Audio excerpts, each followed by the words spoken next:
Welcome to the video today. We're going to talk about Sonokinetic's new Orchestral Strings Library and how that can enhance your existing Sonokinetic libraries and how it can be used as a standalone dynamic sample library and also create runs and also be used as a divisi library. So in this first part, we're going to talk about how it's useful in extending and expanding your existing Sonokinetic phrases and how we can use the phrase interface. So the library comes in 5 parts. You have your violins, 1, 2, violas, celli, and basses. And it's a full orchestral strings, meaning it's not like a section or a chamber string library. So what you get is a big full sound, and it comes in, it has many sections to it, and so there's the play tab, there's the runs tab, and the phrases tab. And we are going to look first at the phrases tab in this video. Alright, so on the phrases tab, we have a section here where you can drag MIDI in from another library. So you just drag it onto this orange tab here. We have our placeholders, so we have 12 different spaces for different live phrases, which you can have 12 phrases in local memory ready to go. And each one of these phrases can be played at a different octave, 3 different octaves, kind of low, medium, and high. So that's what these orange keys relate to, these orange keys up here. Then these keys down here change the amount of harmonies that each phrase is given, and we'll look at that. The yellow keys, that's where you input your chord progressions. And these keys over here are just used to change the interface tab. So you got your runs, you got your phrases, and your play section. So I should say that at this state of the interface, and it's had one major update, there's still some quirky bits in here, so it can be a bit frustrating. I highly recommend watching videos, the official videos, maybe 2 or 3 times, and just taking it one step at a time as you learn how to work this interface. You may have some issues with loading and saving. It's the way it names things and categorizes it's a little bit quirky in my opinion. But you should be able to get through, do what you need to do in this interface. The developer has stated that it's in development and that it's an ongoing situation with the phrase part of this library. And that's good because it sounds like there are going to be some fixes and there's going to be some more added features in the future. So before we start this little demonstration, there's something to consider that is important if you want to work fast and save it so that you can have these issues worked out, save the template, and that is that you want your chord inputs to match up correctly. So in the original libraries, your chord input is in the blue section, and in the new libraries, as stated, it's in the yellow section. You want those two to match up perfectly. So if you play a C major here in the blue, you want it to play the exact same C major here and trigger whatever phrase you have in here, notes that you have in here also. So to do that, there's an easy way to do it in Cubase, and that is, again, like I've done with many of my customized instruments, you use a MIDI modifier, you turn it on, and you can set it to a -12 transpose for this track. So I've done that for all 5, for violins, 1, 2, violas, cellos, and double bass. So they're all offset -12 transpose up here, and I've set the note filter. I've set that to C0 and C7, which will allow you to play these notes and not trigger the interface notes if you make a little mistake there. And it'll also perfectly align the blue with the yellow And if you see here, when I play a C major, they'll both line up. You can see there on the keyboard, they're both being triggered. So I wanted to mention that, and of course you can save that as a preset so you never have to do that again. Alright, so there's a couple ways that you can get MIDI notes into your interface here, into the orchestral strings.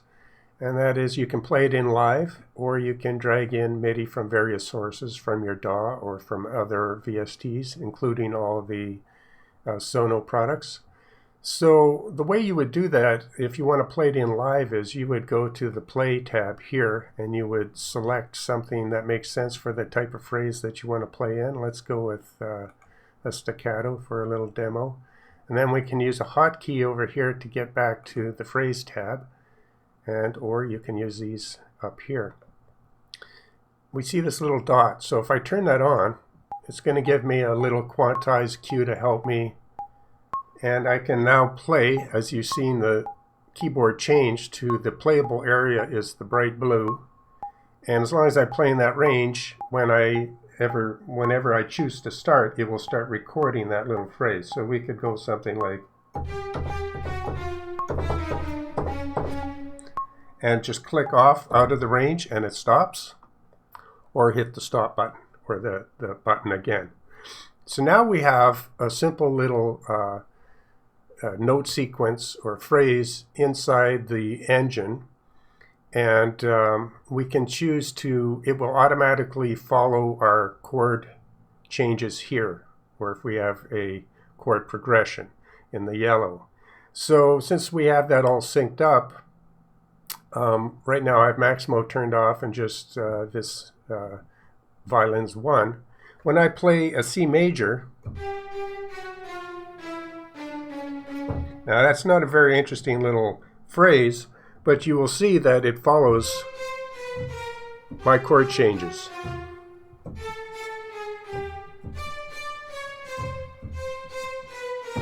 And that's the first step in our journey of learning how this works. And immediately after I play it, and it depends how long you play it, if I just play the first couple notes,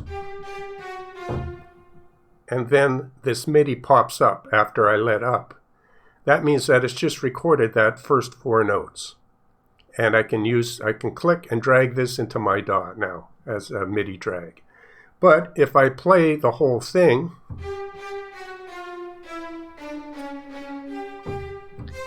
and change the chord, it should take all of that and you can drag that out. So now it played through the whole thing, and then I changed chord and played through that. And now that entire thing should be MIDI draggable if I just drag it out to the track. And we see indeed it's got that whole thing played in 2 different chords, as you can see up there. So it recorded the playthrough plus the chord change.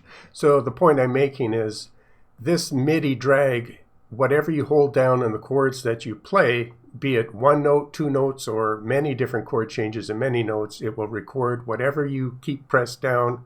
And if you stop for a moment, let up on the keys, then it will write it out as a phrase and you can drag it out. Alright, so my little demonstration wasn't anything musically good, so let's just delete that. And inside the interface, you may ask, well, how do I delete that really quickly?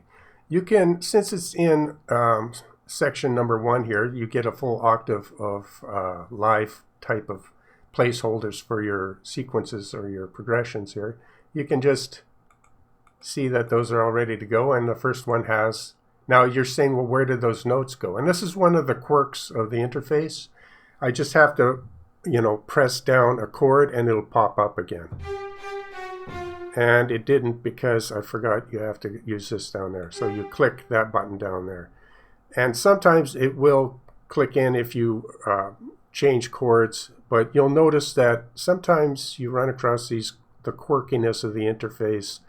But you can get back to where you were either by playing the chord again, and you'll see the notes pop up, or if that doesn't work, just press down And you notice what I meant, that you can play whatever these notes are in different octaves just by moving the keys here.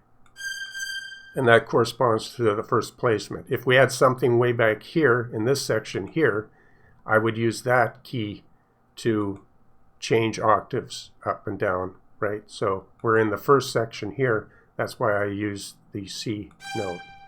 And so anyway, that's a way of changing the octave of whatever you play in or drag it in. Now to get rid of that, simply go to where your notes are, which we are here, and you can hold down the Shift key and click, and that will delete it out. And the same thing applies if you had a whole list of 12 different phrases here. You could go to the top here and Shift click it, and it should delete them all one by one each time you click. So that's a fast way of getting rid of your tests. Alright, so we're getting set up to drop in some MIDI, either from one of the Sonokinetic libraries or from your DAW. And you want to make sure you're set up with this bar here that it says drop MIDI or click to record. That will give you the option to actually bring MIDI in. So if that's not showing up here, you want to make sure that you have one of these slots selected. So choose a slot where you want it to go. You may want to choose what octave you're going to start with on which slot. So let's just start at the first and the first here. And if that still doesn't give you the right option here because you've been messing around and it's not set up right, you may want to hit the load button, and that might bring up the option. So we're ready to go, and now we're going to listen to the phrase that we're going to drag into. So this is just Maximo you're going to hear, and just the top phrase. The other ones are muted. These two are muted down here. And so we'll play a chord.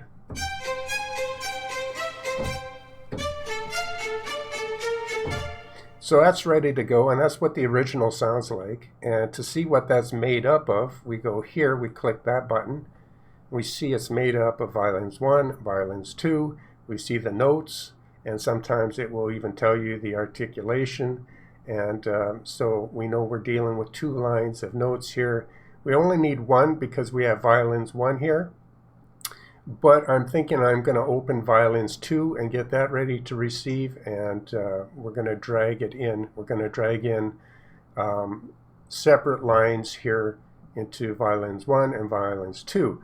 But you'll notice if you tried this before, when you use this drag button, it drags both. It drags everything. And sometimes these phrases are made up of 3, 4, or 5 different instruments and notes on each one. But it drags it all together. So in this case, that's not what we want. So we're going to drag this out. We get the button here. We're going to drag it into our DAW just to start with, which separates all the tracks. And since MIDI can be dragged in from anywhere, really, we'll just take the first one, violins 1, and we will hold that down and drag it to here till we get the plus sign and let go. And then we'll name it, we'll drag it, so we select and drag, name it VI1, violin 1, hit return on your keyboard, and now we have that beautiful little phrase idea. The notes are inside violin 1. And next we're going to bring in violin 2 and bring in the second line here, the second little track, and bring that into violins 2. So that's what we're going to do. We have violins 2 ready to go, and it's set to receive MIDI. So we just click on that and we drag that down, wait for the plus sign, release, and we're going to click down, wipe that to the left, and put in VI for violins 2, so, and hit return. So the same notes, but now they're separated because we can use Divisi, and so that's one of the great parts of this new library. We can separate what used to be frozen all together with one articulation, all the notes, and not separated. Now we can separate them, and that's why we're doing this. So we have the notes for violins 1, violins 2. Right now we're going to just move away violins 2. We'll bring this back later as we make some changes. But we're going to stay focused on just this, and we got everything else that is muted. But right now we're just going to play and listen to the Maximo and the new Violins 1, which has Maximo's notes in it now. All right, so now we're ready to test this out. Let's, again, just quickly, let's listen to the original. Now we're going to switch to the new Sono. And you immediately hear that that's quite different. That's because we have to set the articulation and match the mics quickly. So let's do that. So now that we have data in here, you notice this brown bar that showed up. And this brown bar that says staccato, that means you can click on it, left click, and we can change the articulation. And since this Maximo articulation doesn't tell us what it is, but if you have any experience with your ears, you will begin to learn some of the articulations and get pretty close to pick. So I'm going to think that's more like a spiccato. And also this is in an octave that isn't matching this octave here, and we can change that too very quickly, like I stated. So we change it one octave up, and now it should be a lot closer. But there's another thing we can do to match things up better, and that is to go to the front page and go to where the mics are, and we see that by default I've already changed this because I have my setup already customized how I like it, and I've changed all the settings to transpose. So I've decided to go with number 4, and you can make your own custom settings here and save them. So you have a lot of different ways you can have your microphones. But we're using a Decatree and some balcony mics. And what used to be called the far mics, I believe. So the far mics are now called balcony mics. I think I'm correct on that from reading the manual. So all we have to do now in the old Maximo is go to where our settings are down here, go to where the mics are, and where it says just Deca here, we're going to go from none, we're going to add those far mics in, and we're going to drag it out so it's half and half. So somewhat what we have here. So we're adding some distant mics basically just to match up the room a little better. And again, what's so nice about this setup is the room, it is the same hall, and in many cases probably the same players and more than likely the same instruments that they use. I'm just guessing. So this is a really nice system to match things up fairly close. So we've got the mic set. We can go back using the hotkey here to go to the phrase interface, and we have the right articulation set, I believe. We'll try this. It may or may not work, but I think spiccato will work good. So now we have it set an octave higher, spiccato, the mics are set. I'm going to play the C major again, see what we get. That sounded pretty close. Let's turn on Maximo and the new one off. Yeah, very close, just a slight change, but very close. And the timing is offset, so we can work on that.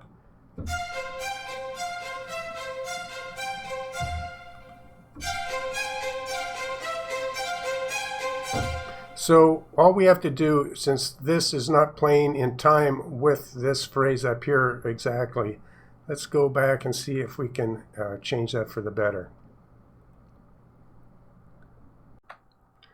All right, so to get a better match, just for the sake of a demonstration how close now we can get these phrases to sound the same, I went into the, if we go to page 1 here and into the microphones, I added a close mic because there's more of a closeness with this particular phrase, and so I added some close mics in there. And I also, if you notice here, because this phrase was recorded kind of with a center pan, at least that part of this phrase, so I did the same thing here with the new orchestral. It was way to one side, as it would be in a full orchestra, so that was correct. But just for the sake of comparison, I moved it so that they're basically in the same left-right panning. So I made an adjustment on the mics and the panning, And if we go back and now compare the two, I notice also there is a shift after the first chord. So after I play the first chord, the timing drops off, and there's a way to adjust offset phrase by a certain amount of time. And you can also go in and change the crossfade when that crossfades and the offset of the timing of the phrase itself. So there's ways to adjust it, but I'm not sure if that's a bug or not, or because you can sync it to the DAW position, which I have it on now. But I'm playing it through the keyboard straight into both of these. So I'm not sure if they're not set, if it's not made to sync that way or not. But boy, that would be nice if they could sync all the movements, all the chord transitions. Because when you listen now, you'll hear that the first chord I play is dead on, and the rest of the chords the timing goes off. And that could be because they didn't record the phrases to a click, which sounds strange. But it could be just that it drifts, I'm not sure, or it could be just because there's not syncing directly between the two. But regardless, you know, once you drag it into your DAW, you're going to be able to adjust the timing. So, but let's listen now with a direct comparison to see the sound, the space, the articulation. I think it's matching up quite nice. All right, so we've matched up as close as reasonably possible. I didn't do a volume match or anything. I'm just doing it by ear. But I've made those adjustments. And the direct comparison is, first you're going to hear Maximo strings. I'm going to click off the solo button up here. You'll see when that goes off, then it will switch directly to the orchestral new library. And I'll go back and forth. And you can hear it's pretty darn close.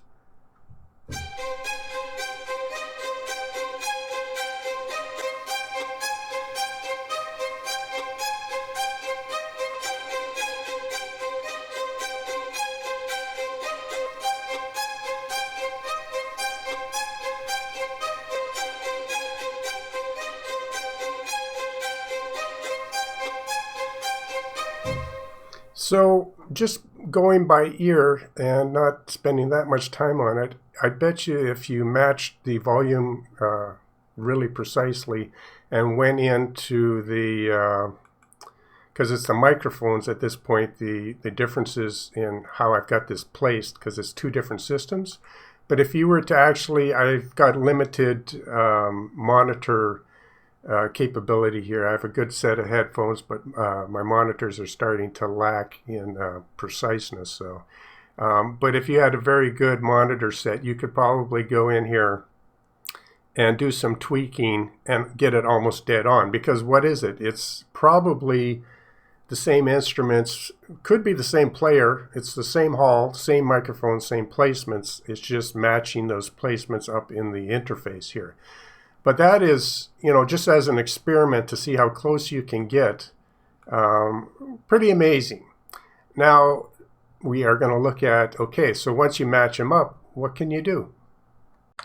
And before I forget, I should also mention that in your main settings, so if you go to your front page and go to the settings, you'll see that this is the master tune of 442, and this is a master tune of 4.0. So that's also something you want to consider, is the tuning of this particular library and how that's going to affect the direct correlation between playing the two together. So you want to take that into consideration. So once you've captured the idea you want from whatever phrase in whatever of the Sono libraries, or any other place really, you can start to have some fun with it and take it to new places. So up until now, we've just been listening to the violins 1. We've turned on violins 2, and let's listen to them together. I've got Maximo turned off right now.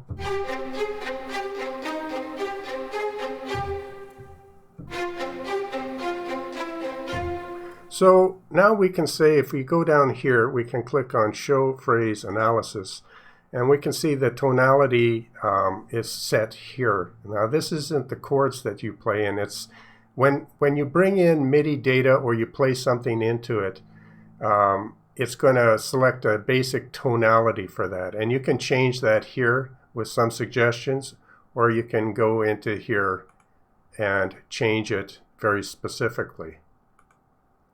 So that's what that tonality kind of does. And from what I read up on about it, it affects, because it reads the general tonality, and when you add harmonies, which we're going to do now, and change the scale and the format here, that tonality affects what new notes will show up and when. So even though this has nothing to do with the chord you're inputting, that chord information will be up here. But this is basically telling the program how to interpret the scale and chord and the new harmony notes, how to interpret that. So if I have that correct. So now we can either go here to the cogwheel and add some harmony notes, change the speed. Let's add some harmony notes. And you can also do it with these keys down here, which is faster. But you say, I don't see any new harmony notes. Well, one of the little quirks is you won't see it until you press down a chord. And I'm going to, again, turn off violins 2, just so we can focus on here for a second. So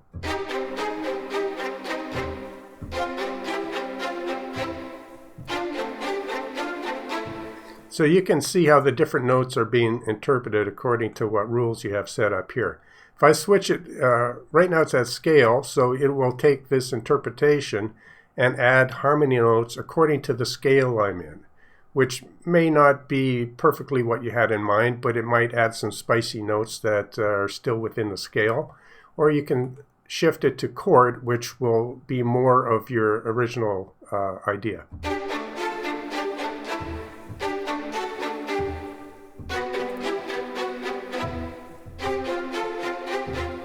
So basically, if you want to stick to your chords and just have some safe harmonies, stick with chord setting here and type.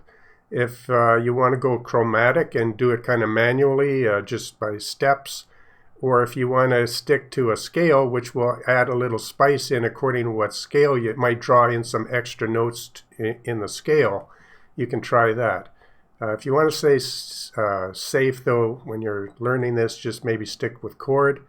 And you can change the underlying tonality if you are getting something you don't like. So let's play. And you can add more harmony notes. Now, you notice that it cuts off here at the bottom because the violin only plays a range so low, and it's kind of bottomed out here because we're playing the lowest octave. If I want to get some of these new harmony notes in here, I've got to move up one on the octave.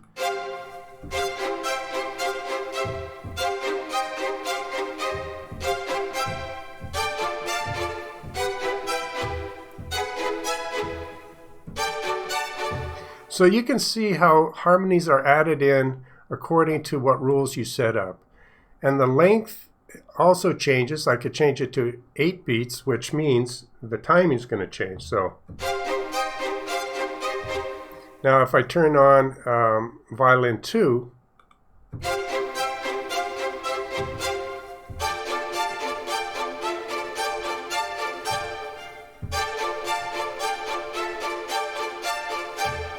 and maybe turn violin 2 to pizzicato,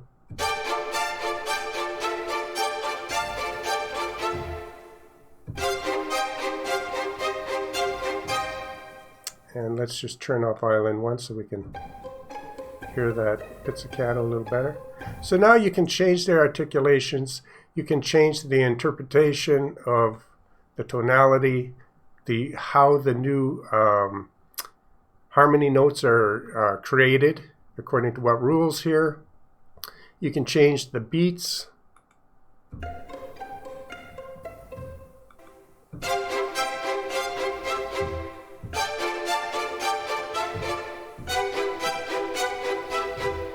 So since these notes are a little longer now, we might go to change it in this brown bar, click on that, to a staccato.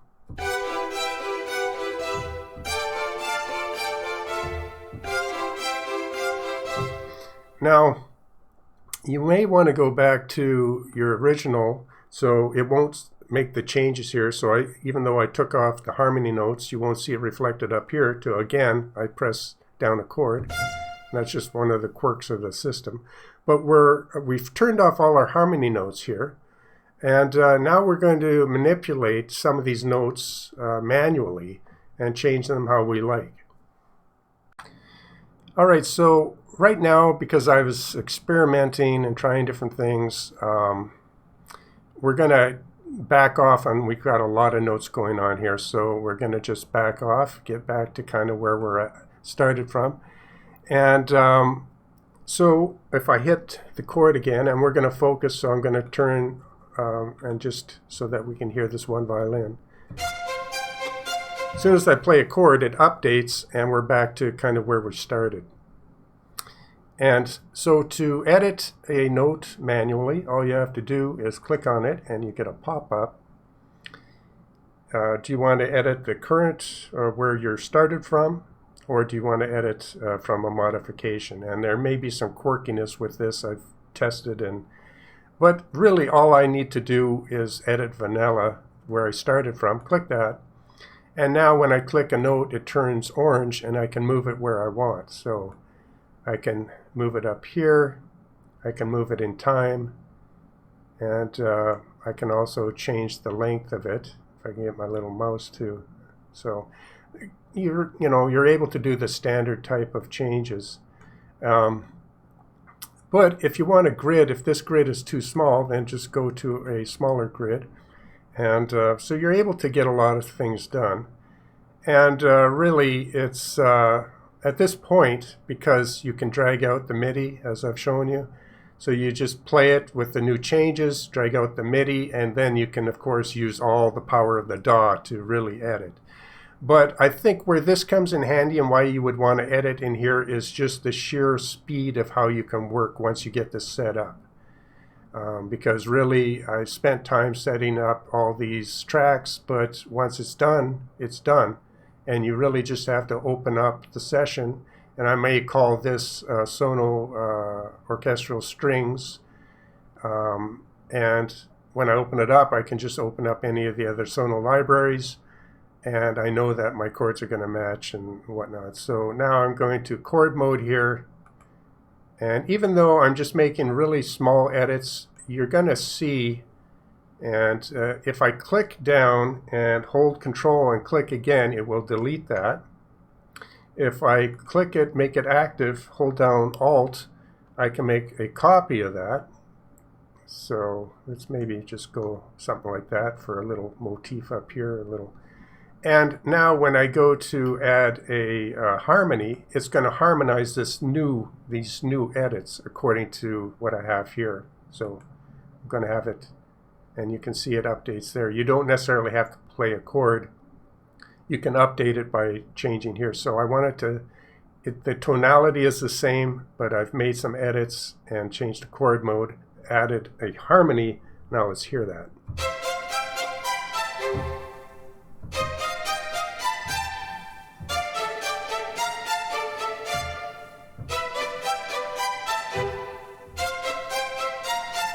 Now musically that's not great, and I wouldn't keep that, but just showing you that you can edit these notes.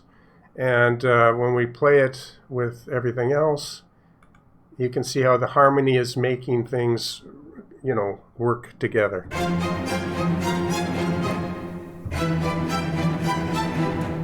Now when you do some of these harmonies, you don't want to go too far off the beaten path, but it allows you to just really create some nice things here. So added some more harmony, and I may want to bring it down. That actually is not working.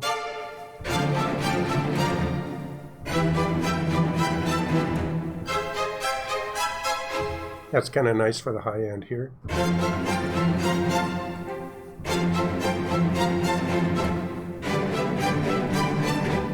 Now these are too high, so I'm just going to edit that and maybe take it in a different direction. And actually I may even just delete that note and drag it out. And it's all about just experimenting now, but within the context of being able to control your harmonies and get a bunch of great new ideas on the fly, and how much you know music and how you can, and even if you don't know music, just do what I'm doing here, just trying things out. And because the harmony happens so quickly, and if I add one harmony here in the chord,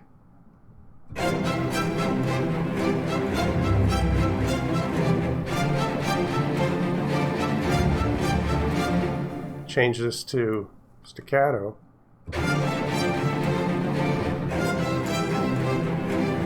and since that's a little light, if you click on it, again you have to edit that, but if you click on it and drag it, but if you hold, I believe, to get the velocity, if you click on it and drag holding down the shift key on Windows, you can change the velocity, right? So that's how you can select notes and change velocity also. So there's a lot of things you can do within this editor, and the faster you get to know it, the more you can just flick out a bunch of ideas and harmonies really quick. And that's the power of this situation, is just moving really quick, all in the context of your chord progression and harmony. All right, so say you created a mess like I kind of did here.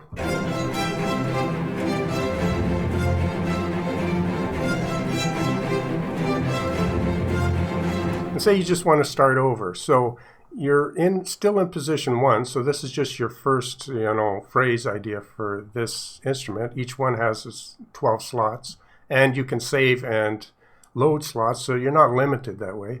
But say you want to get rid of it, so I hold down my shift key and I click down on this slot, and it goes back to here. I hold down to my shift key and click on here, and now I'm back to an open idea here.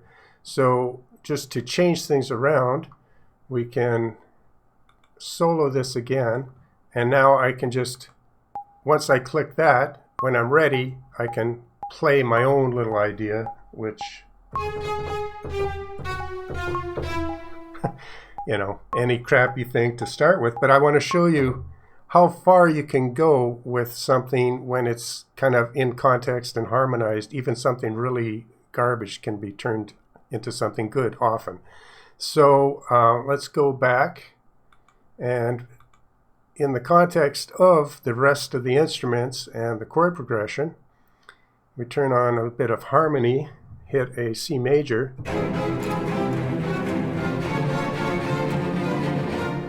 and on this track here,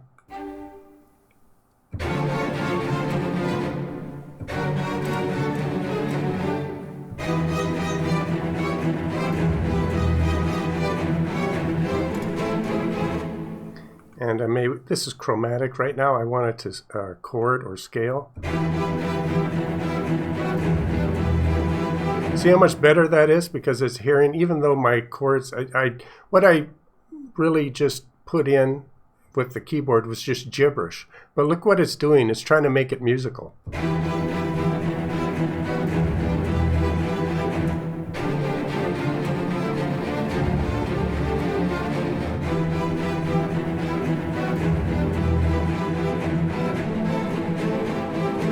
And it's actually turned that gibberish into something not too bad, something that I can enhance better. Let's change it to scale, see how it changed the interpretation. Go higher.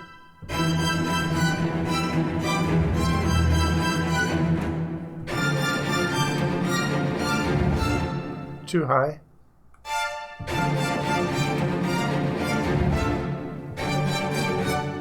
That was a bad chord. Now we change this to some other idea, or we hit the O and Maximo and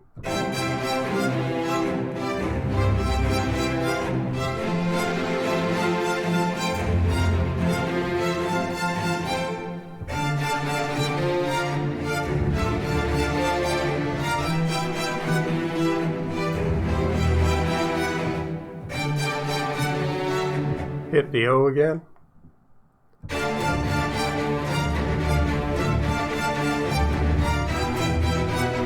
Go down here, and it's in scale. I want to go to chord, and I want full amount of harmonies.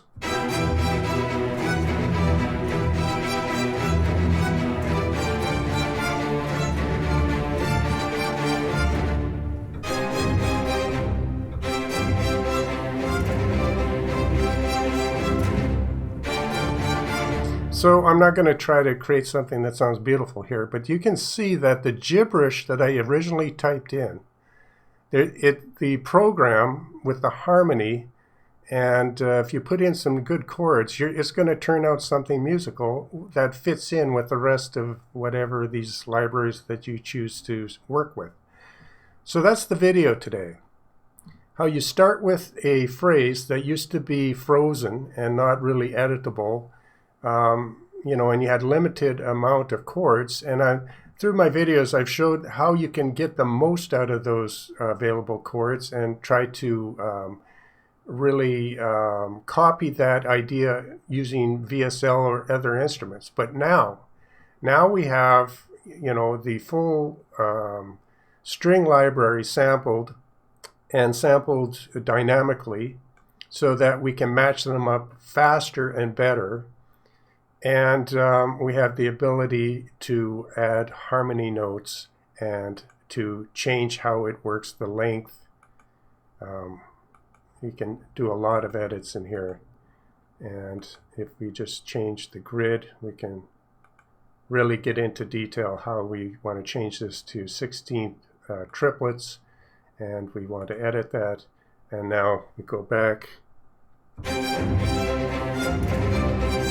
We add some harmonies.